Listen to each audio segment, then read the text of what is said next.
देखिए, सच में ये बात सच है कि किताब से पाठ करना ही पाठ नहीं होता। आप किताब लेके बैठे रहो, आप कोई भी बुक, कितनी हमारी होली बुक्स है, लेके बैठे रहो। लेकिन अगर किताब आप पढ़ रहे हो, यानी वो कोई भी होली बुक अगर आप पढ़ रहे हो और उसमें अगर आपकी जो नित्य नेम है, जो आपकी बाकी चीजें हैं, अगर वो छूट रही है, तो इट मीन्स वो आप क्या पाठ कर रहे हो। तो वो पाठ पाठ नहीं होता। पाठ होता है कि जब आप, देखिए पाठ का मतलब क्या है, यानी कि हमारी कोई भी होली बुक है, उसको हम बहुत डिवोशन से पढ़ रहे हैं। इसलिए हम कहते हैं ना, कोई भी हम चालीसा होगी, एनी एनी होली ग्रंथ, सो हमको क्या करते हैं, बहुत हम लोग बहुत उसको ध्यान से पढ़ते हैं कि इसमें ये लाइन लिखी है, ये लिखी है। तो ऐसे ही डिवोशन से हमें अपना काम करना है। तुम्हारे नित्य नेम होते हैं। देखिए, नित्य नेम क्या है कि एक, किसी भी मेल या फीमेल के लिए, कोई भी घर में बड़ा छोटा कोई भी हो, बेसिक नित्य नेम सबके होते हैं कि उसको काम करना है, उसको खाना खाना है, उसको खाना बनाना है, बच्चों को पढ़ाना है। There are so many things, specially जो हम आपका अपना काम करते हैं। और देखिए, कहा भी गया कि वर्क इज वर्शिप। सो हमारा जो काम है वही भगवान है। सो क्योंकि वो डिवोशन है एक्चुअली इसके अंदर। हमारा जो काम है, देखिए हम उसको, जो हमारा अपना जो भी हमारा काम होता है, जैसे आई डॉक्टर, तो मैं अपना काम बहुत अच्छे से करूंगी। कोई भी इंसान जो भी अपना काम कर रहा है, तो वो अपना काम अच्छे से करेगा, तो that is a devotion basically. So वो उस डिवोशन से कोई भी चीज को करना इस कॉल्ड के, भाई हम अपना पाठ कर रहे हैं। सो अगर अपना काम भी अच्छा कर लेते हो, तो सच में वो किताबों की जरूरत नहीं है। बट किताबों का हमारे सिर्फ एक ग्रंथ हमें एक दिए गए हैं, जो गुरु जी ने बोला कि हमें शिव पुराण पढ़नी चाहिए, या जो बताया गया हमें इस तरह से कि हमारा एक ध्यान रहता है वहां पे। क्योंकि देखिए, शिव पुराण में बार बार एक बात आती है कि डिवोशन से अगर कोई भी प्रार्थना आप करते हो, कुछ भी आप करते हो, तो वो वही बेनिफिशियल है। सो आप हर चीज, अपना नित्य हर चीज बहुत डिवोशन से करिए, और फिर देखिए कि आप उसमें भी बहुत इंजॉय करेंगे। सो इधर आप पाठ कर रहे हो, उधर अगर घर में बच्चा रो रहा है या घर में किसी को कुछ चाहिए, फिर आप कर रहे हो, तो आई थिंक ये बहुत मतलब ऐसी चीज हो जाती है कि नहीं, फिर भगवान कहते हैं कि नहीं, तुम मेरे को, गुरु जी भी कहते थे कि 24/7 तो वैसे भी किसी को कुछ अपना पाठ करना है ना, कुछ करना है, अपना इंजॉय करो। गुरु जी कितना इंजॉय भी कराते थे हम लोगों को। जब फंक्शन होता था, तो हम लोग वहाँ खूब डांस करते थे, सब कुछ करते थे। और गुरु जी का रहता भी था कि सारी फैमिली वहाँ पे इकट्ठी आया करती थी, तो बहुत इंजॉयमेंट हमारा होता था। सो और गुरुजी का सत्संग, मतलब आई डोंट नो ये कैसे अच्छा हो गया, लेकिन चलो, गुरुजी की जैसे कहते हैं ना, जब उनकी हिज वेज हिज विल्स। तो मैं आज गुरुजी की आज्ञा मानकर ही ये सोचती हूँ। आज सच में बताऊं तो मैं ना, आज बहुत अंदर से कहते हैं ना, परेशान होता है इंसान, कई बार बहुत सारी चीजें हो जाती है लाइफ के अंदर। तो बस गुरुजी कहते हैं ना, कि मैं कह रही थी, गुरुजी मेरा बहुत ना अंदर से पता नहीं क्यों इतना मन उदास हो रहा है, मैं आपको बहुत याद कर रही हूँ। गुरु जी को सारी बातें, मेरे को गुरु जी की सारी याद आ रही थी, कुछ कुछ एक मैंने शब्द सुने, तो मेरा रोना ही नहीं रुक रहा था गुरु जी के आगे। तो मैंने कहा, गुरु जी क्या हो गया मेरे को, मतलब कि, बट वो गुरु जी जानते हैं कि हमारे कैसे क्या कर्म कटवा रहे हैं, कैसे क्या कर रहे हैं। सो और गुरु जी कहते हैं कि उस टाइम पे गुरु जी जो है हमारे, हमारा एक कर्म कटवाने के लिए, ऐसा नहीं कि जब हम लोग एम्पायर से जाते थे तो हमें प्रॉब्लम्स नहीं थी, कभी भी होती थी, बट उन्होंने अपनी प्रोटेक्शन, अपनी ब्लेसिंग छतरी के रूप में हमारे हमें दी हुई थी। और मुझे याद है कि एक बार हम लोग जब वहाँ पे, मेरे हस्बैंड को एक बार दिक्कत हुई, पेट की कोई प्रॉब्लम हुई। सो जब हम माथा टेक रहे थे, तो मैंने अपने हस्बैंड से कहा, मैंने कहा एक काम करो, गुरुजी को बता दो कि आप, लाइक आपके पेट में बड़ा दर्द है। तो कहते हैं, मेरे को बाहर कहते हैं कि ना, ये तो बहुत अजीब बात हो जाएगी कि मैं खुद डॉक्टर हूँ और गुरुजी को बोलूंगा कि गुरुजी मेरे को इलाज बता दो। और सो मैंने कहा, नहीं बता दो, कोई बात नहीं, मतलब आप गुरुजी हैं, मतलब आपका डायग्नोज नहीं हो पा रहा तो कोई नहीं, आप देखो। सो मेरे बहुत कंपेल करने पे हस्बैंड ने, हम गुरुजी को माथा टेका, तो गुरुजी को बताया, गुरुजी ऐसे बड़ा पेट में दर्द है। देखो, गुरुजी ने वही बोला कि अरे खुद तो डॉक्टर है, इलाज मेरे से पूछ रहा है। सो उस टाइम तो हंसी आ रही, लेकिन उस टाइम को बहुत एम्बेरसमेंट फील हुई। तो हमने कहा, गुरुजी लेकिन इनका बहुत, गुरुजी बहुत पेट में दर्द है। तो गुरुजी बड़े हंस के बोले, हंसते हुए एकदम से ना, कहते ले, खुद तो डॉक्टर है, इलाज मेरे से पूछ रहा है। बट वो गुरुजी ने खैर जब उनको बताई है प्रॉब्लम, तो डेफिनेटली वो ठीक तो होनी थी। तो उसके बाद जो हस्बैंड को डायग्नोज नहीं हो पा रहा था, उनकी प्रॉब्लम जो भी थी, वो देखिए उसका राइट डायग्नोसिस भी मिल गया। और जो दवाइयां उनको कुछ सूट नहीं कर रही थी, क्योंकि जब डायग्नोज नहीं हो पा रहा, तो दवाइयां की सूट करती, क्या डॉक्टर्स देते उस टाइम, तो वो दवाइयां भी उनको मतलब पता चल गई। ऐसे गुरुजी हंस के बोल के, उस टाइम भी गुरुजी इतना जोवियल नेचर के, एकदम कुछ मुस्कुरा देते थे, एकदम हंस देते थे, गुरुजी से कुछ भी पूछो, और बड़ा आंखों को इस तरह से वो करना। एक बार आंखों से मुझे याद आया गुरुजी की, जब भी मैं माथा टेकती थी ना गुरुजी को, सो गुरुजी ने हमेशा मेरा पूछना, की नाम तेरा। तो मेरे को लगता था, मैंने कहा, गुरुजी डॉक्टर नीलम। तो फिर नेक्स्ट टाइम माथा टेका, फिर वो, की नाम तेरा, मैंने कहा, गुरुजी डॉक्टर नीलम। अब हर बार मेरा माथा टेकना, और हर बार नॉर्मली जा रहा था, हमेशा तो नहीं, बहुत हमेशा, काफी बार। तो गुरुजी ने मेरा नाम पूछना और मैं अपना नाम बताना। सो मैं कहती थी, मैंने कहा कमाल है, गुरुजी को मेरा नाम ही याद नहीं रहता, गुरुजी भूल जाते हैं क्या? बट सोचिए वो कैसी एक नादानी थी मेरी कि गुरुजी को तो सब कुछ याद है, वो तो मेरा नाम बुलवा बुलवा के, सोचिए रब मैंने कितनी बार मेरा नाम बुलवाया अपने सामने। तो एक बार मैं ऐसे सोच रही थी, मैंने कहा बस मैं अब माथा टेकूंगी, फिर गुरुजी मुझसे फिर बोलेंगे की नाम तेरा। तो मेरे मन में है ये चीजें। और एकदम से गुरुजी कहते हैं, और नीलम आंटी। मैं अभी सोच रही हूँ कि गुरुजी फिर मेरा नाम पूछेंगे, लगता है फिर भूल गए मेरा नाम। और मैं, गुरुजी उधर से मेरे को एकदम से बोलते हैं, और नीलम आंटी। और संगत जी बिलीव मी, मैं इतना खुश हुई, वो जो हैंगओवर था मेरा कि गुरुजी ने मेरा नाम लिया, वो एक फीलिंग जो थी मेरे को। और बड़े आंखों कैसे से करके ना, आंखों को वो करके कि और नीलम आंटी। सो फिर बाद में मुझे लगा, मैंने कहा नीलम तो ठीक है, लेकिन ये आंटी क्यों बोला? मैं इतनी बड़ी लगने लगी हूँ क्या? मेरी उम्र इतनी ज्यादा, मतलब मैं मतलब इतना ओल्ड लगने लगी हूँ क्या? बट वो शायद बाद में पता चला मुझे कि लाइक वो आंटी और अंकल गुरुजी सबको बोलते थे, तब तक मुझे नहीं पता था। सो ये बहुत मेरा प्यारा एक चीज रही गुरुजी के साथ में। और इसी के साथ ना मुझे एक गुरुजी ने अभी हाल में एक चीज रियलाइज करी। मैं, देखो गुरुजी ना सब कुछ, हर चीज अपना वो करके रखते हैं। मैं ऐसे ही किसी का सत्संग सुन रही थी, तो कभी गुरुजी किसी को किसी नाम से बुलाते थे, कभी कुछ नाम बुलाते थे जैसे। सो मैं से एक दिन गुरुजी से कहा, मैंने कहा गुरुजी आपने मेरा नाम कभी चेंज नहीं किया, तो क्या आप मेरा नाम चेंज कर देते थे? क्योंकि मुझे ना अपना नाम पसंद नहीं। तो मैं अपनी मम्मी को भी कहा करती थी, मम्मी क्या आपने नाम रख दिया, कुछ और नाम रख देते। बट मेरी मम्मी को ये नाम बहुत पसंद आया, तो इसलिए उन्होंने मेरा नाम रख दिया था। तो लेकिन कभी गुरुजी ने ऐसे कुछ कहा भी नहीं नाम के लिए कुछ करके। तो मैं ऐसे ही अभी कुछ महीनों पहले मैं ऐसे सोच रही थी, मैंने कहा गुरुजी मेरा नाम भी आपने क्यों नहीं चेंज किया, इतने लोगों का नाम चेंज किया, और एक और अच्छा सा नाम रख देते।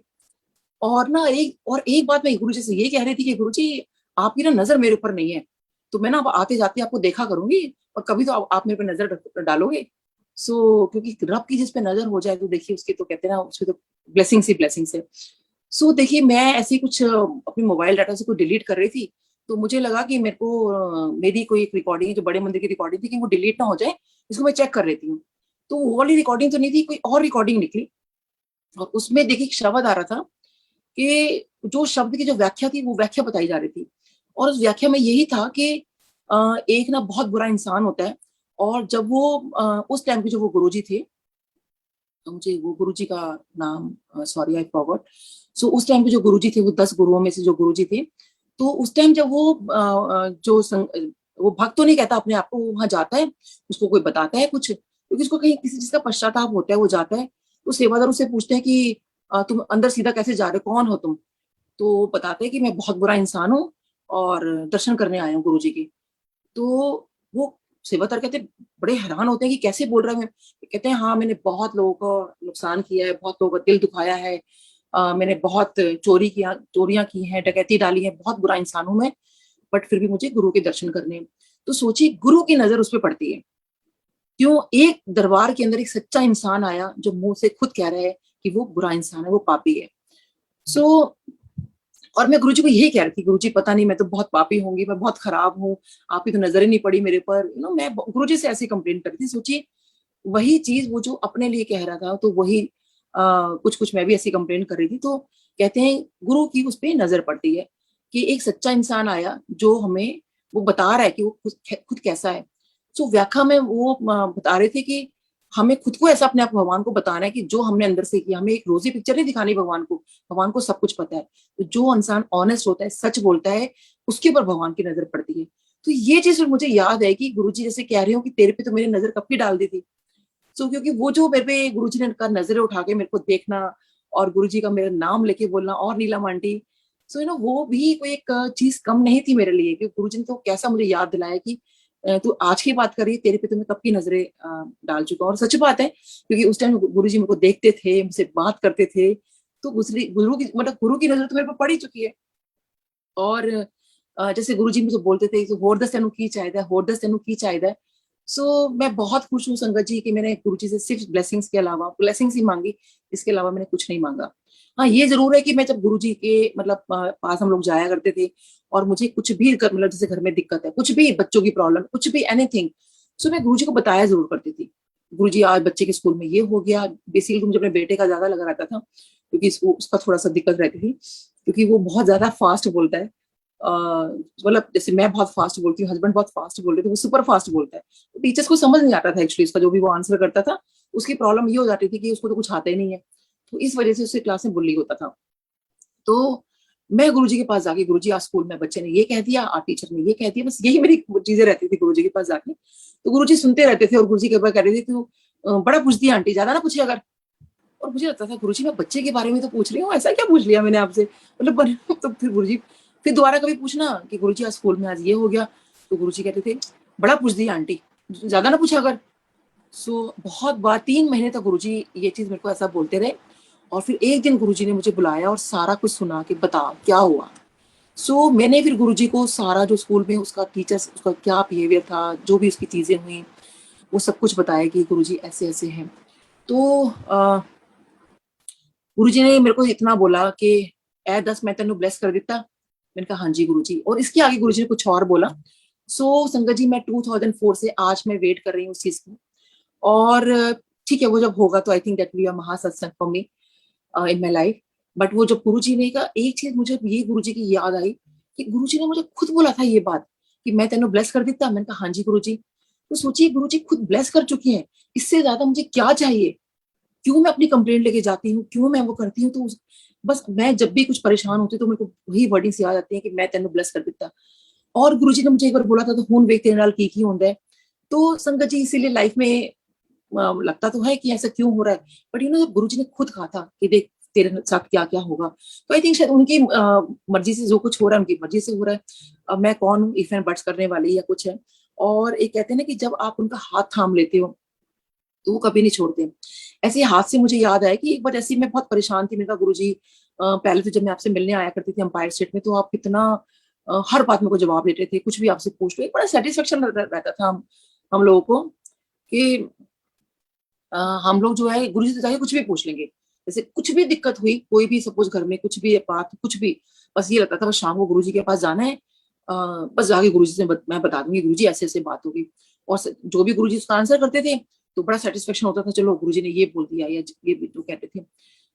मैं जब अब गुरुजी ने चोला छोड़ दिया तो मैं बहुत परेशान हो गई, गुरुजी अब मुझे कौन आंसर करेगा, कैसे आंसर करोगे आप मुझे। मुझे रात को ड्रीम आता है गुरुजी ने लाइट पिंक कलर का चोला पहना हुआ है और उसके अंदर गुरुजी मुझे दिखाई दे रहे हैं और गुरुजी ने मेरा हाथ पकड़ा हुआ है।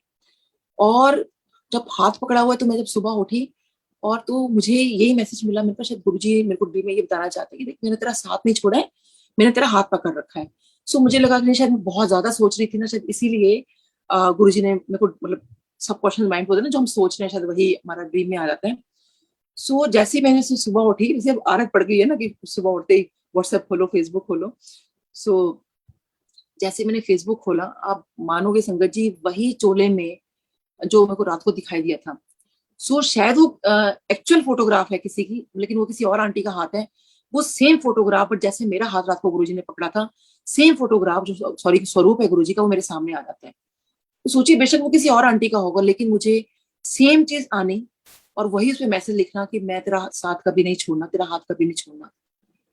देखिए कैसे वो आंसर करते हैं हमें।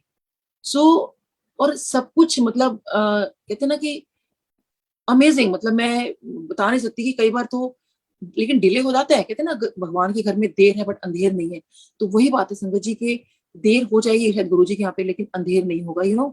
वो आपको हर बात का आंसर करेंगे और राइट टाइम पे करेंगे। हर चीज छोटी से छोटी चीज आप लगा लो, हमें लगता है हमारी जिंदगी के अंदर ऐसा नहीं हो रहा वैसा नहीं हो रहा, बट बिलीव मी वो उस टाइम भी जब गुरुजी कहते हैं ना अपने एक उस रूप में थे तभी भी, और एक आज इस निराकार रूप में तभी भी, और बल्कि इनफैक्ट इस टाइम तो उनकी पावर और बढ़ चुकी है। मतलब बिल्कुल आप कुछ पूछो और आपको ये आंसर मिलता है। और आई थिंक शायद इसीलिए है कि इतनी संगत जुड़ती जा रही है। गुरुजी ने जैसे कहा भी था कि लाइनें लगेंगी, और देखिए वही बात है। गुरु जी की तो बहुत बहुत बहुत कृपा है।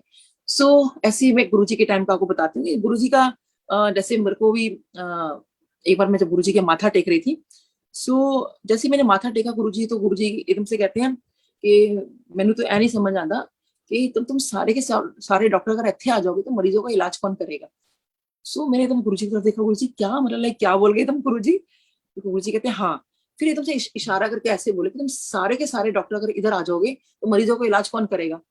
और उस टाइम एक्चुअली मैंने से नजर घुमा के देखा क्योंकि गुरु जी ने जब ऐसे करके बोला तो वहां पे आई थिंक सारे डॉक्टर्स आए हुए थे और सबने फिर नीचे नजरें की हुई थी और एक दूसरे को झेप रहे थे हम लोग सारे के सारे ना। गुरुजी ने कहा, सो आई थिंक इस पेंडेमिक में ना फिर मेरे को ये वाला मेरे को याद नहीं था, फिर पेंडेमिक टाइम में याद आया कि गुरुजी ने ऐसा कहा था। और सच में वो देखिए डॉक्टर्स भी सारे घर बैठ गए थे, काफी हद तक सारे डॉक्टर्स घर बैठ गए थे।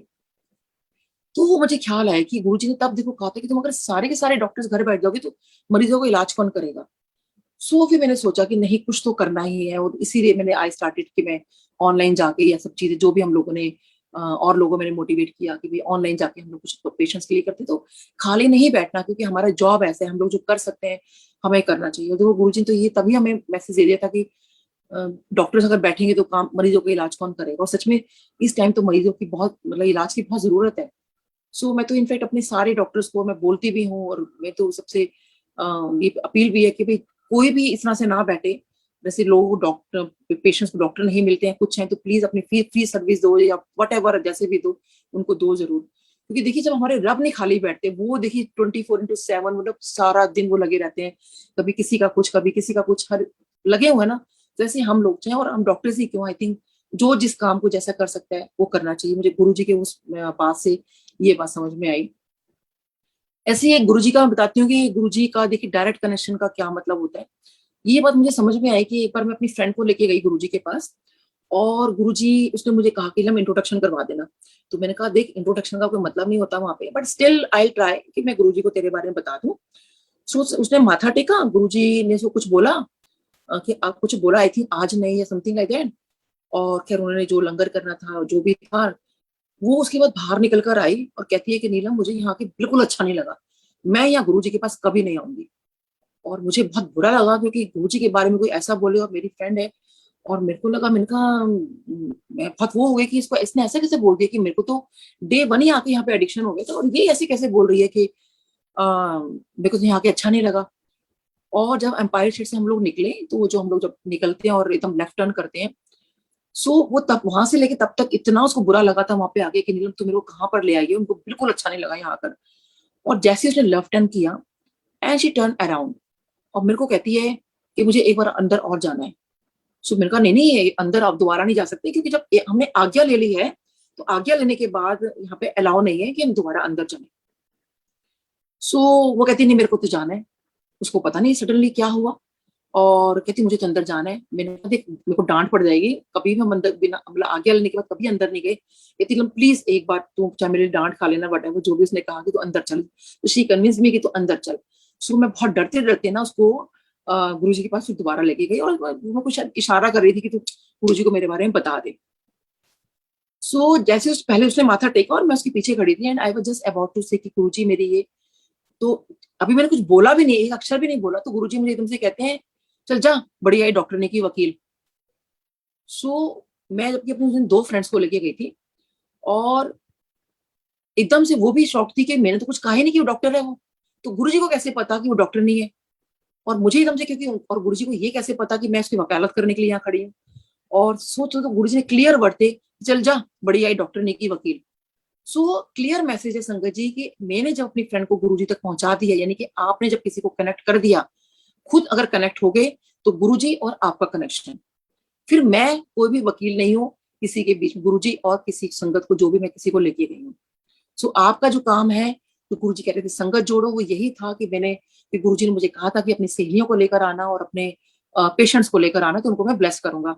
सो मेरी यही कोशिश रहती थी कि अपने फ्रेंड्स को लेके जाऊं या जितने मेरे पेशेंट्स हैं मैं उनको लेके जाऊं। सो फिर जैसे मैं गुरुजी की मर्जी होती थी, फिर मैं उस दिन के बाद फिर मैंने कुछ नहीं कहा कि भाई गुरुजी इसका इंट्रोडक्शन और ये करके, क्योंकि गुरुजी ने मेरे को एकदम बोल दिया कि वकालत करने की जरूरत नहीं है बीच में। सो ऐसे मुझे अपने पेशेंट से एक बार याद आया कि मैं पेशेंट का सुनाती हूँ कि एक बार मेरे पेशेंट अंकल अंकल ने ज्वाइन कर लिया या should I carry? Aunty you can carry please. So मेरे एक पेशेंट है और उनका बेटा मेरे को हमेशा हर चीज पे विश करा करता था। तो बर्थडे आ गया, एनिवर्सरी आ गई। सो उसका मेरे बेटे का बर्थडे आया तो उसने विश नहीं किया, उसका फोन नहीं आया। बट जो होता ना इतने सालों से कोई बच्चा अगर आपको कुछ विश कर रहा हो, तो बेटे के उसके जन्मदिन का उसका विश नहीं, मेरे को विश नहीं आया। तो मेरे को लगा, मैंने कहा सनी ने मेरे को आज फोन क्यों नहीं किया, I hope everything is fine with him. So उसी रात को ही जिस दिन ये बात है जिसकी बच्चों का जन्मदिन था, सो हम लोग गुरुजी के पास गए थे। तो उसी दिन मेरे को गुरुजी ने कहा था कि तू अपनी सहेलियों को लेकर आना, और वो क्योंकि वो बहुत लंबा सत्संग है, आई ट्राई कि अगर मैं इसके बाद वो बताऊं तो। सो गुरुजी ने मुझे कहा था अपने पेशेंट्स को लेकर आना। तो मैं सब सोचती थी, जब फर्स्ट टाइम जब गुरुजी ने मुझे कहा कि मैं सहेलियों को कैसे बोलूंगी, और क्योंकि उस टाइम ये गुरुजी के बारे में कुछ जानता भी नहीं था सॉरी। और पेशेंट को कैसे बोलूंगी ना कि मतलब कि वो ट्रीटमेंट कराने आते हैं कि भाई अपने गुरुजी के बारे में शुरू हो जाऊं, और लोग मानेंगे कैसे इस बात को। सो खैर आने के जब गुरुजी ने बोला है तो मैं उसमें लग गई थी। फिर अपने सारे मैंने अपने फ्रेंड्स को सुनाना शुरू कर दिया था गुरुजी के बारे में कि शायद कोई किसी को दिक्कत हो या कुछ हो, शायद गुरुजी के बारे में कोई सुने तो आके मतलब गुरुजी को कनेक्ट हो जाए गुरुजी से। सो जब उस बच्चे का फोन नहीं आया तो उसका अगले दिन मेरे पास कॉल आती है कि आंटी सॉरी मैं कल आपको कॉल नहीं कर पाया, और happy birthday for your son. और मैं कहा क्या हुआ सनी, घर में सब कुछ ठीक तो है? सो कहता आंटी एक्चुअली मैं मम्मी को ना बॉम्बे लेकर आया हूँ, मम्मी का ना ऑपरेशन है, सो मैं इसलिए कल कॉल नहीं कर पाया। सोचिए इस बच्चे की वो भी हमारे प्रति वो देखिए कि आंटी को कॉल करना है। और उसने अगले दिन फोन किया जब वो मुंबई पहुंच गए वहां पर, उनका मम्मी का ऑपरेशन है। सो वो ऑपरेशन था ट्यूसडे को, नेक्स्ट मॉर्निंग में कहता आंटी मैंने एडमिट करा दिया। और देखिए वो छोटे भाई बहन मतलब दो भाई और एक बहन है, उसमें बड़े छोटे थे। ये बात है आई थिंक 2004 की, सो इतने साल पहले। सो तो उनकी मम्मी वहां एडमिट थी टाटा मेमोरियल के अंदर। तो कहते हैं आंटी वो मम्मी को एडमिट कराया है, ऐसे ऐसे कल मम्मी का ऑपरेशन है, तो ऐसे ऐसे बात है। तो मेरे को दिमाग में आया, मतलब कल ही मेरे को गुरुजी ने बोला है कि तेरा कोई पेशेंट प्रॉब्लम में हो तो उसको लेकर आना, कहीं वो यही पेशेंट तो नहीं है। तो मैंने उसको बोला, मैंने कहा सनी मैंने एक बार आपको जिक्र किया था ना मैं किसी गुरुजी के पास जाना शुरू कर दिया है। कहते हाँ जी आंटी। मैंने कहा एक्चुअली उन्होंने ऐसा बोला है, इज इट मतलब लेकिन आप लेट हो गए क्योंकि आप तो मुंबई में हो, मम्मी भी एडमिट है, कल ऑपरेशन है, मंडे की बात थी ये, और संडे को हम लोग गए थे गुरुजी के पास। सो पता नहीं मतलब गुरुजी ने बोला कि भाई अपने पेशेंट्स को लेकर आना, तो आई डोंट नो मतलब मैंने थोड़ा उसको हिंट दिया, और कि गुरुजी ने कहा था ब्लेस करेंगे और वो करके। अब वो क्योंकि वो फैमिली मेरे को इतना मेरे हस्बैंड को मुझे इतना ट्रस्ट करते हैं इतने सालों से कि भाई उसके पता नहीं देखिए, अब वो गुरुजी की मर्जी, कहते हैं ना गुरुजी जब ब्लेसिंग्स देते हैं तो कैसे करते हैं। अब देखिए छोटा बच्चा है और मम्मी को वहां लेके गया हुआ है, सोचिए कहीं बाहर जाना इट्स नॉट इजी, मतलब आप भी जानते हो कि कोई इजी टास्क नहीं है कि कोई भी हो एडमिट कहीं पर भी हो, यहाँ बॉम्बे लेके जाना और ऐसे पेशेंट को। और क्योंकि उनकी मम्मी को ये था कि उनकी मम्मी को गले का कैंसर था जो कि उनके ब्रेन में जा रहा था, जिनमें कीमोथेरेपी भी दी जा सकती थी, और उसके अंदर उनका ऑपरेशन था। डॉक्टर ने खाली ये कहा था कि 6 महीने बचे हैं उनकी मम्मी के पास, और ऑपरेशन करवा लो टाटा मेमोरियल में जाके, हो सकता है कि आपकी मम्मी शायद ठीक हो जाए, मे भी कुछ महीने बढ़ जाए। सो वो बच्चा सिर्फ इसीलिए अपनी मम्मी को लेके गया कि शायद उनकी मदर को शायद कुछ वक्त मिल जाए। सो अब वो बच्चा देखिए कितनी मुश्किल से वहां पे गया है, सब कुछ है। और मेरे को उसका फोन आता है आई थिंक वेडनेसडे को, आंटी हम दिल्ली वापस आ गए, मम्मी का मैंने ऑपरेशन नहीं करवाया, वो आपके गुरुजी के पास चलना है। और सोच सकते हो संगत जी पहले तो मतलब मैंने कहा बेटा लेकिन मम्मी का, इतनी आंटी अगर आप कह रहे हो तो, अगर आपने कहा है और आपके गुरुजी ने कहा है, क्योंकि आप कह रही थी वो तो पहले उन्होंने मेरे पे ट्रस्ट किया, और अगर आपको अपने गुरुजी पे इतना ट्रस्ट है तो डेफिनेटली मतलब मुझे ना मुझे अपने मम्मी को वहां लेके जाना है। तो सोचिए उस बच्चे ने वहां पे एक रिस्क लेके, डॉक्टर्स ने कहा भी इतनी दूर से तुम आए हो तुम ऑपरेशन नहीं करवा रहे, कहते नहीं वो हमारी एक डॉक्टर आंटी है उन्होंने कहा है कि तुम वापस ले आओ, जो भी उन्होंने बच्चे ने एक्सक्यूज बनाई है जो भी है। और वो सोचिए अपनी मम्मी को बिना ऑपरेशन करवाए वो दिल्ली ले आता है।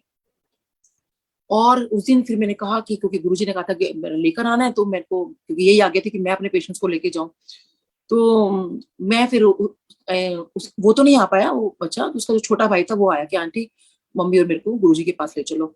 सो मैं उनको गुरुजी के पास लेके गई, तो उन्होंने कहा था आंटी प्लीज गुरुजी को, हमें तो पता नहीं है कुछ भी, हम पे तो बता देना गुरुजी को कि मम्मी को ऐसे ऐसे बात है, और गुरुजी को याद दिला देना कि उन्होंने बोला था सो मैंने कहा हाँ मैं गुरुजी को बोलूंगी, गुरुजी अभी आपने मेरे को बोला था ना तेरे को किसी पेशेंट को प्रॉब्लम हो तो ले आना, तो मैं लेकर आ गई हूँ। तो अ, अब अब जैसे क्योंकि ये जो गुरुजी से बातें होती थी वो होती थी आफ्टर लंगर, जब लंगर हो गया सब कुछ था तो फिर हम लोग वहां बैठे हुए थे।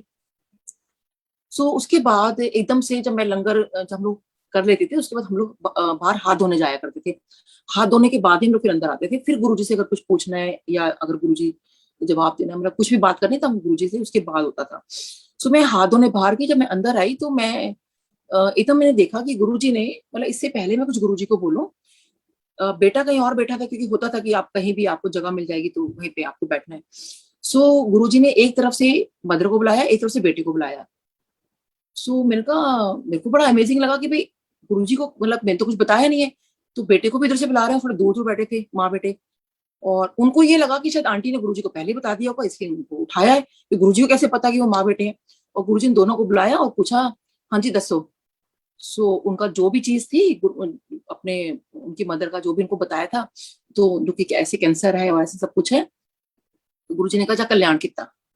सो हमने कहा अच्छा ठीक है, मतलब फिर मेरे पास आए कि आंटी ऐसे से गुरुजी ने हमसे बात की है और ऐसे से गुरुजी ने हमें बोला है। मैंने कहा क्या बोला गुरुजी ने? कहते गुरुजी ने कहा, जा कल्याण कितना। मैंने कहा गुरुजी ने कुछ और नहीं बोला? सोचिए, इतना मुझे समझ नहीं थी और हमें पता ही नहीं था कि गुरुजी ने इतनी बड़ी बात करी, कल्याण कितना। हमें लगता था अच्छा कुछ और नहीं बोला, बस यही बोला आपको? कहते हाँ आंटी, बस गुरुजी ने तो यही बोला। क्योंकि I think we were thinking कि शायद गुरुजी कुछ उपाय बताएंगे या कुछ और करेंगे, या ना कुछ और मतलब चीजें होंगी हमारी। बट देखिए सोचिए, तो गुरुजी ने कल्याण कितना बोल दिया था, तो कितनी बड़ी बात थी। सो फिर ये हुआ, क्योंकि उनका ऑपरेशन तो जरूरी था ही। और फिर वो हम लोगों ने LNJP में उनका ऑपरेशन करवाया, डॉक्टर साहब के सुपरविजन में वो हुआ। और काफी घंटों वो चला ऑपरेशन। और डॉक्टर्स एक्चुअली इतना थक गए थे ऑपरेशन करते हुए, उनको ये लग रहा था कि पता नहीं ये इसकी रिकरेंस ना हो जाए, कि दोबारा ना ही वापस आ जाए, क्योंकि कोई भी कैंसर का होता है। और स्पेशली देखिए जो हेड एंड नेक का है, सबको पता ही सबसे सेंसिटिव एरिया है, और उनके गले के अंदर से तो खैर एनीवे वो ऑपरेशन हुआ। और डॉक्टर्स ने कहा भी होप फॉर द बेस्ट। फिर वो एक बार और गए, 2 बार गए थे गुरुजी के पास। सो देखिए संगत जी, मैं यहाँ ये बताना चाहती हूँ कि क्योंकि गुरुजी ने कहा था, मुझे पहले बोला कि जो प्रॉब्लम है उसको लेकर आना, मैं ब्लेस करूंगा, डायरेक्ट ब्लेसिंग्स उसको, मेरे पेशेंट्स को। और गुरुजी ने को फिर ब्लेस भी किया और ये भी कह दिया कल्याण कितना। देखिए कहाँ उन पेशेंट के पास 6 महीने थे खाली, डॉक्टर्स ने क्लियर कट कह दिया था। और वो पेशेंट आज तक she is alive, you know, आज तक वो है वो पेशेंट। तो सोचिए कितने साल हो गए इस चीज को, और गुरु जी की कृपा से वो बिल्कुल ठीक है। और इतना वो गुरु जी के ऊपर इतना उनको फेथ हो गया है। और मतलब सोचिए कि कैसे गुरु जी ने एक कल्याण कितना में कितना बड़ा कल्याण कर दिया। उसके बाद उन्होंने 3 बच्चों की शादी की, और बहुत एक्टिवली की। बहुत, एक होता है ना ऐसा पेशेंट, बहुत वो हो जाता है कि भाई उठा नहीं जा रहा, ये तकलीफ है, लेकिन हमने बहुत एक्टिवली तीनों शादियों में बहुत पार्टिसिपेट किया और अपने 3 बच्चों की शादी की। उनको ये लगता था कि बच्चों की शादी कर दूं, बस मेरे को इतनी भगवान जिंदगी दे दे, लेकिन अब तक गुरुजी ने उनको रखा हुआ है। ये है हमारे गुरुजी महाराज जी की। देखिए वो फेथ, वो जो उस टाइम गए थे, वो फेथ देखिए उस बच्चे का, कि वो अब वहां से मुंबई से अपनी मम्मी को ले आता है कि नहीं आंटी को किसी गुरुजी ने बोला है। तो गुरुजी को ऐसे कुछ जानते नहीं थे। और मुझे भी ये था कि वो एक्चुअली सिख फैमिली से हैं, कि पता नहीं गुरुजी को मानेंगे नहीं मानेंगे। और तो खैर मुझे भी नहीं पता था कि गुरुजी खुद एक सिख फैमिली से बिलोंग करते हैं। फिर भी मैंने कहा नहीं, मेरे को बता देती हूँ। तो देखिए ऐसे गुरुजी ने उनको एक कल्याण कितना वर्ड बोला, और कल्याण ही कल्याण हुआ कि वो आंटी जी जो है मेरी पेशेंट, वो आज भी शी इज अलाइव। ऐसे ही मैंने और भी अपने कई पेशेंट्स को भेजा, कई लोगों को मैंने भेजा, और कईयों को मैंने वहां पर मतलब वैसे ही भेजा। मैं खुद नहीं गई, कई बार जाना भी नहीं हो पाता था, बट जो जो भी वहां पे गया, आई थिंक वैसे भी कोई भी, तो गुरुजी ने कहा था कि, क्योंकि गुरुजी का ये होता था कि गुरुजी ने आई थिंक मुझे नहीं, आई थिंक जितने भी संगत वहां पर थी सबको ये बात बोला था कि संगत जोड़ो। और अभी भी देखिए वही काम है। और जो आजकल भी आप लोग भी कर रहे हैं इस प्लेटफॉर्म का, जूम का भी संगत जोड़ना है, तो गुरुजी का ही हम काम कर रहे हैं। तो गुरुजी का सच में बहुत बहुत शुक्राना, हर चीज का बहुत शुक्राना। और मैं एक और बताती हूँ, एक मेरी और एक पेशेंट का मुझे एकदम याद आया, पेशेंट्स की बात चली तो मेरी एक पेशेंट है, वो मिनिस्ट्री ऑफ कॉमर्स के अंदर सीधा ज्वाइंट सेक्रेटरी। सो वो मेरे पास बहुत काफी सालों से आ रही है, ऑलमोस्ट आई थिंक 97 से मेरे पास आ रही है वो। तो जब वो आई तो उन्होंने मुझे ना किसी के बारे में कुछ बताया कि एक उनके परिवार में कोई लड़की है जिसकी दोनों किडनी फेल हो गई है। और वो उस टाइम कोलकाता के अंदर बेड रिडन थी लड़की, और आई थिंक ये कहते था कि दोनों किडनी फेल हो गई है, तो कुछ भी हो सकता है। देखिए किडनी अगर काम ही नहीं कर रही तो कैसे होगा। और वो भाग रहे थे, मतलब इधर उधर की कोई किडनी मिल जाए, कुछ हो जाए। सो जब वो मेरे को ये सब बता रही थी, तो मैंने इनको बोला, मैंने कहा आप ठीक तो हो, क्योंकि रेगुलर चेकअप्स के लिए आप नहीं आ रहे हो, क्या बात है? तो यदि डॉक्टर साहब बहुत परेशान है हम लोग, ऐसे ऐसे कुछ बात है फैमिली के अंदर। सो ये बात है। तो पता नहीं मेरे दिमाग में बस ये आया, मैंने कहा देखो पता नहीं आप मानते हो कि नहीं मानते हो, लेकिन क्योंकि वो दिमाग में गुरुजी की बात है ना मेरे, कि भाई ये तेरा कोई पेशेंट प्रॉब्लम है तो उसको मेरे पास लेकर आना। तो मेरा तो जो भी पेशेंट कुछ बताता है, मैं फट से गुरुजी का रास्ता बता देती हूँ, क्योंकि चलो मैं आपको लेके चलती हूँ। तो आ, वो मेरे को कहती हैं कि भाई ऐसे ऐसे एक लड़की है और ऐसे ऐसे बात है, सारा मुझे बताया कि मैं इसलिए नहीं आ पाई आपके पास। सो मैंने गुरुजी के बारे में बताया उनको, तो कहती है डॉक्टर साहब मैं तो इन चीजों में बिलीव नहीं करती हूँ। सो मेरे हस्बैंड जरूर बिलीव करते हैं, लेकिन आप ना हमें एक ओपिनियन दिलवा दो हॉस्पिटल से। सो मैंने कहा ठीक है कोई बात नहीं, आप ओपिनियन ले लो। सो अगर देखो कोशिश करो, अगर वो लड़की तो आ नहीं सकती क्योंकि बेड रिडन है वो लड़की तो। सो आप एक काम करो कि अगर उसकी कोई फोटोग्राफ है उस बच्चे की, तो गुरु जी की स्वरूप के आगे। सो मैंने कहा अब कहती है डॉक्टर साहब मैं तो एक अभी लेकर आई नहीं हूँ फोटोग्राफ, मेरे पास है नहीं। सो मैंने कहा एक काम करना है, जब आप हॉस्पिटल जाओगे ना तो वहाँ पे गुरु जी का स्वरूप लगा हुआ है, तो वहाँ पे वहीं आप आगे रख देना। गुरु जी को बस एक बार उनके आगे स्वरूप रख देना। सो वो हॉस्पिटल ओपिनियन लेने गए, तो she was not very interested, तो उन्होंने अपने हस्बैंड को बताया था ये बात। तो फिर भी वो एक फोटोग्राफ ले गए थे, और वही हुआ, उन्हें गुरुजी का स्वरूप लगा हुआ है, तो गुरुजी के स्वरूप के आगे उस बच्चे की फोटोग्राफ रख दी। सो फोटोग्राफ रख दी, और उसके बाद जो भी ओपिनियन लिया, जो भी चीजें हुई, उसके बाद वो पेशेंट मेरे पास नहीं आई। और मुझे ये लगा, मैंने कहा पता नहीं कुछ गड़बड़ तो नहीं होगी, क्योंकि ये डर दिमाग में लगता है कि मैंने तो गुरुजी के पास उनको भेजा, और पता नहीं कुछ फोटो रखते कुछ गड़बड़ ना हो गई बच्चे के साथ। दिमाग में ना मेरी बहुत सारी चीजें आने लगी, और मैंने डर के मारे उनको कॉल भी नहीं किया। अब सोचिए कि वो पेशेंट मेरे पास 5 साल तक नहीं आई, और वो सबकी मेरी इतनी अच्छी पेशेंट है, और इतना मतलब ऑब्वियसली काफी हाई पोस्ट, मतलब जॉइंट सेक्रेटरी है। तो मैंने कहा यार को एक इस सब इस सोसाइटी में होता है ना, क्योंकि सो एक नाम बड़ा वो रहता है कि भाई देखो हम डॉक्टर ने, आई डोंट नो, मतलब मेरे को पता नहीं बहुत अजीब अजीब सी चीजें दिमाग में आने लगी मेरे। सो एक दिन उनका कॉल आता है मेरे पास कि डॉक्टर साहब आपसे अपॉइंटमेंट चाहिए। सो मैं थोड़ा रिलीफ हुई कि चलो मतलब ये पेशेंट ने मेरे को याद रखा हुआ है। सो वो आई, तो मेरे को डर के मारे में पूछ भी नहीं पाती कि उस बच्चे का क्या हुआ, कि पता नहीं। मैंने कहा गुरुजी प्लीज मेरी लाज रख लेना, क्योंकि वैसे तो खैर गुरुजी हमेशा रखते हैं, ऐसी बात नहीं है, गुरुजी आपका बहुत ध्यान रखते हैं। तो मेरे को दिमाग में बस ये आता है, गुरुजी मैंने इतना फेथ से बोला था मैं तो आपको, इस बच्चे की फोटोग्राफ आपके सामने अपने स्वरूप के सामने रख दें। सो मैंने उनसे पूछा, मैंने कहा बहुत डरते डरते मैंने पूछा, मैंने कहा अच्छा एक बात बताओ, वैसे आपने एक बार ओपिनियन लिया था किसी के बारे में, तो और फिर आप आए भी नहीं। कहती डॉक्टर साहब आप मेरे को जरूरत ही नहीं पड़ी तो मैं क्यों आती आपके पास। और मैं फिर इतनी बिजी हो गई थी, मेरे बहुत सारे मतलब आपको पता है कितना काम होता है, रात को 9 9 बजे तो मैं उधर तो ऑफिस से आती हूँ, तो मेरे को बिल्कुल टाइम ही नहीं मिला। और संडेज को भी आपको कुछ हुआ था, मुझे याद नहीं है, कुछ था गवर्नमेंट का था, तो वो संडेज को भी जा रहे थे, बिल्कुल वो टाइम नहीं मिला। सो एकदम से कहती है हाँ डॉक्टर साहब मुझे आपको एक बात बतानी है, कि वो जो पेशेंट थी किडनी की जो बताया था आपको, पता है कि वो लड़की ठीक हो गई।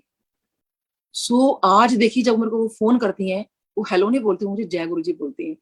सो वो लड़की ठीक हो गई, और मेरे को तब उन्होंने बताया, कहते हैं कि मेरे को उसको हुआ क्या था, फिर ऑब्वियसली मैंने डिटेल पूछा कि हुआ क्या था। कहते हैं कि हुआ इसको ये था कि जब उसकी शादी हुई लड़की की, तो उसको कोई बेबी नहीं हो रहा था, तो वो डिप्रेशन में चली गई।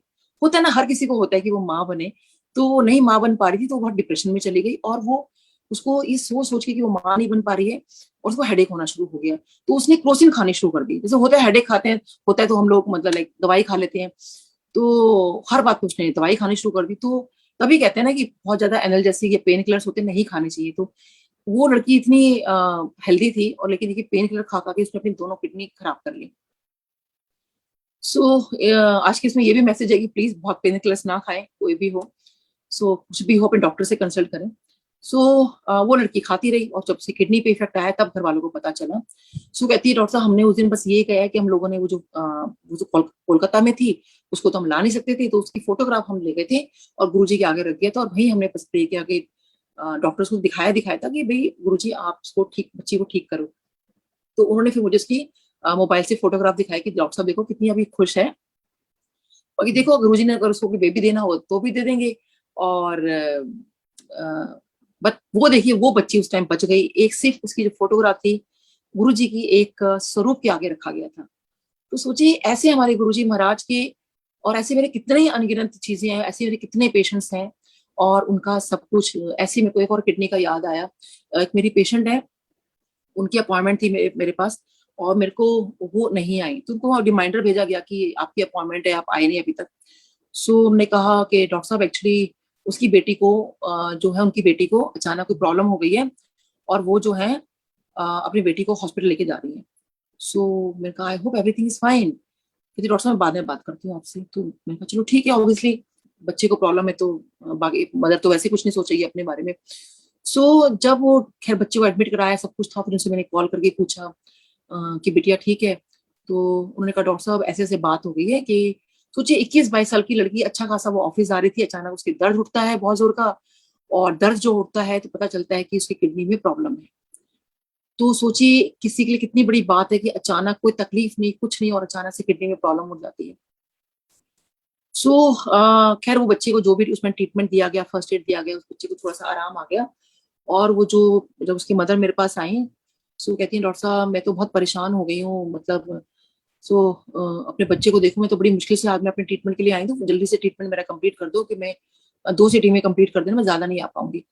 सो मैंने कहा कि अच्छा देखो, मतलब मैं तो गुरुजी को मानती हूँ, एक बार मेरे को गुरुजी ने ऐसे बोला था, अगर हो सके तो अगर आप मेरे साथ अगर गुरुजी के मंदिर चलो तो। सो कहती डॉक्टर साहब कब चलना है, क्योंकि मदर का होता ही है ना कि वो बच्चे के लिए देखिए कुछ भी करती है। सो कहती डॉक्टर साहब मुझे कब चलना है। तो उस टाइम अंपायर स्टेट जो मंडे मंडे खुला करता था। सो उस दिन बाई चांस मंडे था। मैं कहा देखो आज बाई चांस मंडे ही है, और देखो कहती डॉक्टर साहब मेरा ट्रीटमेंट तो करना बाद में आप, और प्लीज सारे अपॉइंटमेंट आप कैंसिल कर दो, मेरे साथ एम्पायर स्टेट चलो। तो मैंने संजय जी सारी अपॉइंटमेंट सारी कैंसिल की अपने, सारे पेशेंट को बता दिया, और मेरे पेशेंट बहुत कोऑपरेटिव है, वो मान गए डॉक्टर साहब कोई बात नहीं। और मैं उनको लेकर एम्पायर स्टेट पहुंची। वहां पे जो भी था उन्होंने जो भी प्रे किया सॉरी, गुरु जी से जो भी प्रे किया सब कुछ किया।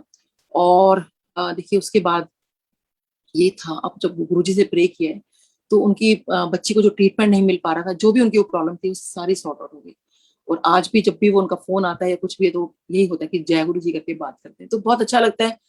शायद ये गुरु जी का देखिए एक जोड़ने का, और कहते हैं ना कि एक ब्लेसिंग्स देने का किस तरह से तरीका है कि, और ऐसे बहुत मतलब कितनी ही चीजें मतलब है मेरे पेशेंट्स के साथ ऐसे। मेरे एक पेशेंट को प्रॉब्लम थी, मैंने, आप सोचिए कि मेरे को मतलब उनके बारे में ड्रीम आता है कि वो पेशेंट किसी प्रॉब्लम में है, और ये बात मैं उनकी वाइफ को बता रही हूँ। सो मैं जब सुबह सो के उठी तो मेरे को ये बहुत अटपटा ड्रीम था कि मेरे पेशेंट को मैं कह रही हूँ कि उनके साथ कुछ प्रॉब्लम है, और मैं उनकी वाइफ को कॉल करके बता रही हूँ, और उनको मैं ये बता रही हूँ कि ना आप एक काम करो, उनको ना बड़े मंदिर भेज दो, या आसपास अगर कोई सत्संग हो रहा हो तो उनको वहां भेज देना। तो मैं सुबह सो के उठी, मैंने कहा ये तो गुरुजी चलो, एक तो फेस टू फेस एक बात करने किसी से अलग होती है, बट मैं किसी को ये कहूंगी ड्रीम आ रहा है तो पेशेंट मेरे क्या सोचेंगे ना कि डॉक्टर नीलम हो रहा, मेरे को कुछ ज्यादा तो नहीं, मैं कुछ मेरे को हेलोसिनेशन, मतलब मैं गुरुजी को ज्यादा ही करती रहती हूँ हर किसी से, जो पेशेंट आता है हर किसी से मैं बस गुरुजी का कोई नाम लेने की देर होती है, और मैं तो बस ट्रीटमेंट तो बाद में होगा, पहले आप सत्संग कर लो, तो मेरे तो ये हो जाता है। तो मैं बहुत कंट्रोल करती हूँ कि भाई मतलब उस टाइम, अब तो खैर हर कोई पहले तो सत्संग सुनता है बाद में ट्रीटमेंट होता है। लेकिन उस वक्त में जब काफी टाइम पहले की बता रही, तो मुझे लगा कि पता नहीं वो तो इतना ज्यादा विश्वास भी नहीं करते, आई डोंट नो उनकी वाइफ क्या सोचे कि भाई डॉक्टर नीलम को ड्रीम आया या क्या है। ना किसी को बता अपना ड्रीम बताते भी थोड़ा वो लगता है, मतलब गुरुजी मैं क्या करूं, लेकिन वो प्रॉब्लम में तो है। मेरे को लगा, मैंने कहा नहीं, मतलब आई थिंक वो समझेंगे इस बात को, लेकिन मुझे जो मैसेज है वो पहुंचा देती हूँ, बाकी उनकी मर्जी। तो मैंने कहा ड्रीम में तो मैंने एक्चुअली यही देखा है ना कि उनकी वाइफ को मैं कॉल कर रही हूँ। उनकी मैंने वाइफ को कॉल किया, उनकी वाइफ को कॉल किया, मैंने कहा ये बात बताइए, आपके हस्बैंड ठीक है। कहती है हाँ डॉक्टर साहब क्या हुआ, सब कुछ मैंने कहा नहीं वो मतलब कुछ परेशान चल रहे हैं क्या।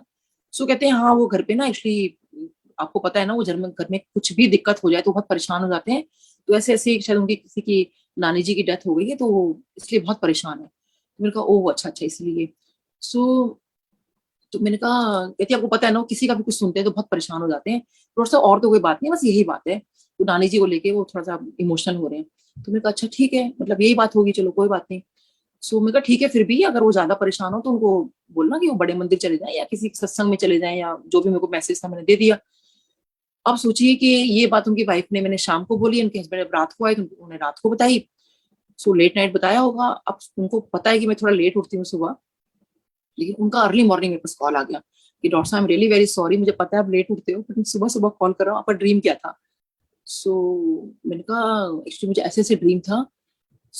लेकिन उन्होंने मुझे बताया कि शायद आप परेशान ना हो, कि देखिए उनकी एज हो चुकी थी, मैं उनको समझा रही थी। कहते नहीं डॉक्टर साहब वो तो चलो एक मुझे मालूम है, बट आपको पता है मैं सच में किसी प्रॉब्लम से निकल रहा हूँ। और कहते हैं आपको पता है, और ये बात मेरी वाइफ को भी नहीं पता, उनकी वाइफ को भी नहीं पता थी। कहते हैं कि और हुआ ये कि एक रात पहले जिस दिन आपको ड्रीम आया, मतलब उसे एक रात पहले मैं गुरुजी को ये बोल रहा था, मैंने कहा गुरुजी मेरे साथ उनके साथ वाले ये प्रॉब्लम हो गई है, और मैं आपके सामने अरदास लगा रहा हूँ, लेकिन आप सुन रहे हो क्या, पुरानी संगत का तुमने सुनते हो या जो भी करते हो, मुझे कैसे पता चलेगा कि आप मेरी सुन रहे हो। और वो बड़ा गुरुजी के आगे अरदास लगा रही थी, जो भी उनकी प्रॉब्लम थी। तो कहते हैं डॉक्टर साहब आपको नहीं पता मैं किसी बहुत बड़ी प्रॉब्लम से निकल रहा हूँ, और घर में ये बात किसी को भी नहीं पता, उनकी वाइफ तक को नहीं पता था। अब वाइफ ने जब पूछा कि भी कोई प्रॉब्लम है तो उन्होंने उस टाइम को टाल दिया, लेकिन सोचिए जो भी उनकी प्रॉब्लम थी, तो मैंने यही कहा कि अभी मेरे को तो कहते मैसेज क्या है, मैंने कहा मैसेज यही है कि बड़े मंदिर चले जाओ, और नहीं जा सकते तो कोई आसपास सत्संग हो रहा हो, और मैं कहा देखिए आसपास अगर सत्संग भी नहीं हो रहा तो गुरु जी के स्वरूप के आगे माथा टेक लो, वही बहुत है। बट मेरा जो मैसेज था वो यही, मतलब जो ड्रीम था वो ये था। लेकिन उन्होंने वो बात मानी और वो बड़े मंदिर गए आई थिंक, और बाद में उन्होंने अपनी वाइफ को बताया, तो बहुत बड़ी किसी प्रॉब्लम से निकल रहे थे। और तो फिर उन्होंने मुझे बड़ा थैंक यू बोला, गुरुजी का शुक्राना किया कि गुरुजी ने कैसे देखिए वो कहा, और वो जैसे ही वहां गुरुजी के आगे माथा टेका, और वो जो भी उनकी प्रॉब्लम थी उन्होंने बताया कि डॉक्टर साहब मेरी प्रॉब्लम सॉल्व हो गई है। तो सोचिए कैसे गुरुजी कंफर्म करते हैं। देखिए उन पेशेंट को पूरा बताया, काउंटर कंफर्म किया कि तेरी मैंने अरदास सुन ली है, क्योंकि वो तो यही कहते हैं मैं मुझे कैसे पता चलेगा आप मेरी सुन रहे हो, और मेरे थ्रू बताया तो मतलब उनको पता चल गया। और मैं यही बात है कि बहुत बड़ी प्रॉब्लम से निकल रहे थे, क्लियर वर्ड से। तो देखिए गुरुजी कैसे हर चीज मतलब बता के रखते हैं, कैसे काउंटर कंफर्म करते हैं। बट उनका कनेक्शन क्या था कि वो डायरेक्ट वो करें, ये नहीं कि सिर्फ मेरे बात से वो करके, लेकिन वो फेथ, उस फेथ से गए। वो फेथ जो है वो बहुत जरूरी है एक्चुअली, कि आपका जो गुरु जी के पास आपको लेके जाते हैं। और जब आप गुरु जी के बारे में बात करते हैं, एक बार जीसस क्राइस्ट ने भी ये बात बोली थी कि अगर तुम किसी एक इंसान से भी अगर मेरी बात कर रहे हो और मेरे पास पॉजिटिव थॉट से अगर आते हो, तो तुम्हारा वहीं भला होना शुरू हो जाता है। तो देखिए उस टाइम जीसस क्राइस्ट ने बात बोली थी, और ये बात गुरु जी कहते थे कि तुम एक से भी कर रहे हो तो दैट इज ऑल्सो सत्संग। और जब तुम एक पॉजिटिव भाव से आते हो, तो तुम्हारा वो जो पॉजिटिव भाव है ना, वही तुम्हारा जो है तुम्हें ठीक करना शुरू कर देता है। तो वो जो डिवोशन है ना, शिव पुराण में देखिए बार बार आई थिंक जो पहला चैप्टर से लेके जो वायव्य संहिता के लास्ट चैप्टर 41 चैप्टर आएगा, वहां तक भी ये बात लिखी हुई है कि डिवोशन टू गुरु जी, यानी में उसमें जो शिव जी लिखा हुआ है, बट सबको पता है कि जो हमारे गुरु जी हैं वो हमारे शिव जी हैं।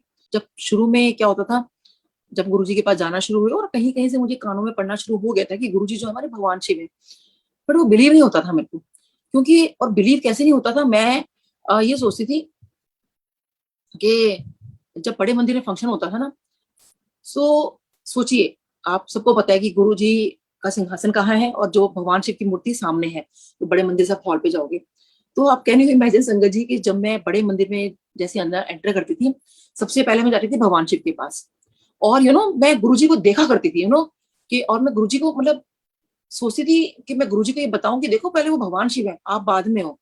बहुत बहुत सॉरी गुरु जी ये मैंने गलती की। मैं सोची भगवान शिव के पहले माथा टेक रही हूँ, वो जो ब्रास की जो मूर्ति लगी हुई है भगवान शिव की, और मैं गुरु जी को बस देखने जाती थी कि पहले भी भगवान शिव के टेकूंगी मैं, फिर आपके बाद आऊंगी मैं। और मैं फिर गुरु जी के पास माथा टेकती थी, और फिर गुरु जी कुछ नहीं करते थे, गुरु जी ऐसे स्माइल करते मुझे पूरा देखते थे। अभी मुझे वो सीन याद आ रहा है कि मैं मतलब वहां जा रही हूँ माथा टेकने, और गुरु जी मेरे को ऐसे नजरों से ऐसे देख रहे हैं, मैं गुरु जी को देख रही हूँ और गुरु जी मुझे देखते जा रहे हैं।